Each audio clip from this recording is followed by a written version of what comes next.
وہ کسی قیمت پر تیار نہیں ہوئے. ان کی زبان پر تو وہی ایک جملہ تھا جو انبیاء کرام کی زبانوں پر رہا تھا: ما اسألكم علیہ من اجر ان اجری الا علی رب العالمین. میں تم سے کوئی بدلہ لینا نہیں چاہتا، مجھے تو میرے عمل کا بدلہ میرا رب عطا کرے گا. میرے دوستو، یہ خلوص نیت جب ہم میں اور آپ میں پیدا ہو جائے گا تو اللہ ہمارے عمل کے وزن کو بڑھا دے گا. تو بھائی اس پر عمل کریں گے انشاءاللہ. اور اگر عمل کے وزن کو بڑھانا چاہتے ہو تو ایک دوسرا کام بھی کرو، اور وہ دوسرا کام یہ ہے کہ آج سے طے کر لو کہ انشاءاللہ زندگی کے آخری سانس تک جب کسی کا کوئی حق میری طرف نکلے گا تو ایک ایک بھائی کا حساب کر کے اس کے حق کو ادا کرے گا. بھائی کا حق ہو، بہن کا حق ہو، کاروبار میں شریک پارٹنر کا حق ہو، پڑوسی جس کا حق نکلے اس کو ادا کرو تو اللہ تمہاری نیکی کے وزن کو بڑھا دے گا. اور اگر کسی کا حق اپنی گردن پر لے کر دنیا سے جاؤ گے تو کیا ہوگا؟ یاد رکھو، جو گردن پر دوسروں کا حق لے کے جائے گا تو اللہ رب العزت اس کی نیکیوں کو حقداروں کے درمیان تقسیم کر دے گا اور اس کو کچھ نہیں ملے گا، وہ اپنی نیکی سے فائدہ نہیں اٹھا سکے گا.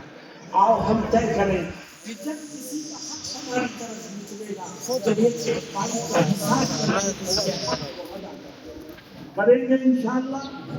اور تعلق مت اسے کہ کل کر دیں گے کہ پرسوں کر دیں گے. ہم میں سے کسی کو بتا دیں گے کہ ہم عافیت اور خیر سے اپنے گھر کو پہنچ سکیں گے یا نہیں پہنچ سکیں گے، کل صبح کا سورج دیکھ سکیں گے یا نہیں دیکھ سکیں گے. امام بخاری رحمہ اللہ ہمیں اسی کی طرف متوجہ کرتے ہیں اور کہتے ہیں دیکھو اللہ کہتا ہے میں تمہارے ہر عمل کا وزن کروں گا، اس لیے اپنی نیکیوں کو کے وزن کو بڑھانے کی فکر آج ہی سے کرو. اور جو نیکی کے وزن کو بڑھانا چاہتا ہے اس کو زندگی میں یہ دو کام کرنے ہیں. سب سے پہلا کام یہ کہ جو بھی عمل کرو خلوص کے ساتھ، صحیح نیت کے ساتھ اس کو انجام دو.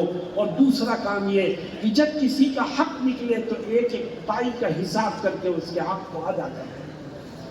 میرے دوستوں اور ساتھیوں، دوسرا اعلان، میدان محشر میں ایک دوسرا موقع بھی آئے گا جب ہر ایک کو صرف اپنی فکر ہوگی، دوسرے کی فکر اس کے ذہن سے نکل جائے گی.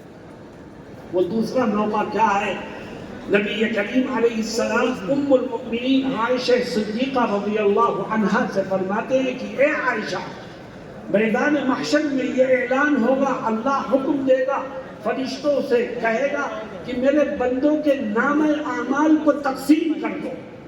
جیسے ہی نام اعمال کی تقسیم کا اعلان ہوگا تو ہر ایک کو اپنی فکر ہوگی اور دوسرے کا خیال اس کے ذہن سے نکل جائے گا. فکر کیا ہوگی؟ ہر ایک کو یہ فکر ہوگی کہ کاش آج نام اعمال مجھے سیدھے ہاتھ میں مل جائے.